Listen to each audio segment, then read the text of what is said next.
this girl, and we began to date, and things between us got pretty serious. Me being a young gun teen, I thought I was in love. 13, 14 years old. And one Wednesday, she invited me to a youth group on Wednesday nights.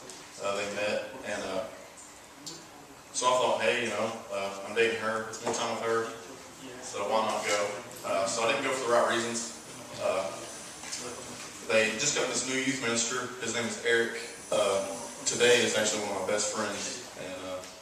But anyways, I went to that. The church would have lock-ins, things like that.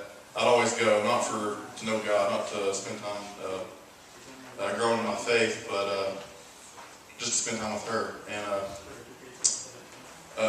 she began to hang out with an older crowd. She began to get into drinking. A lot of this, at this time, I was young and innocent-minded, so I didn't really know what drinking led to. And so we fought a lot. I've heard rumors she'd been cheating on me, things like that. But this youth retreat, it's a Baptist retreat, goes on once a year, and my youth group had planned this trip to go. And again, I thought, it's more time with her, so I figured I'd go. And we got there, and we happened to fight quite a bit, but when we weren't, we would sneak off in the stairwells, we'd make out, that kind of thing. So I never went for God. That's just the way it was. And things began to get worse with her as we got back later on that year. One of our freshman year, she came from a rough home. Her mom was a drug addict, and her dad was an alcoholic.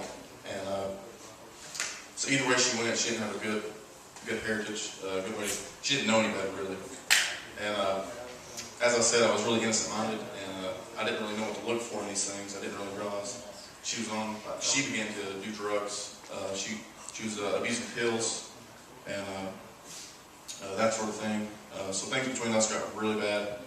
And what I seemed to notice in my youth group, she kind of faded out. We broke up, and she quit going. But one thing that I really saw was between Eric, he was our youth minister, I seen something in him that kind of made me want to have the same thing in my life. He had such a joy to know God and talk about God, and he made it seem like such a great thing. And the next year came along to go to this youth Baptist retreat, and this time, I'd stuck around, didn't have this distraction, my girlfriend, and I went for the right reasons. I went on a personal limb. I wanted to know God more, so I went to this retreat. And I remember standing in a pew. It's a big retreat, 3,000 people or so. And this worship band was there, awesome band, Matt Papa, you probably never heard of him. And this great speaker by the name of Adam Robinson. And, between the worship band, my youth minister, and this guy that spoke, something really powerful happened in my life. I remember standing there in the pew. I was on crutches, I broke a foot, actually. And 3,000 people up in the stands and all around, and Adam Robinson had asked for anybody that wanted to come forward and give their life to Christ and have a personal relationship with Him. And so I was standing there, and heart's just beating like crazy, and something was telling me that I needed to go forward and change my life. And so I did. I gathered up the courage, and I hauled up on my crutches in front of all these people. I was really nervous, and I gave my life to Christ, and I understood more of what it was to know Him, and people in my life really noticed a change for the good. My family actually, when I came back from being saved that day, my youth minister was, he was teared up, crying. He was so happy for me, and but I got back home. All my friends, my family, seen such a big change in my life.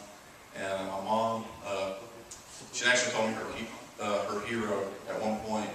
And that was just really humbling to me, because she had grown her faith, and she came a lot closer to God since I had. And my dad even began to go to church again. And so my family became a lot closer since that happened in my life. And yeah, that's pretty much my story.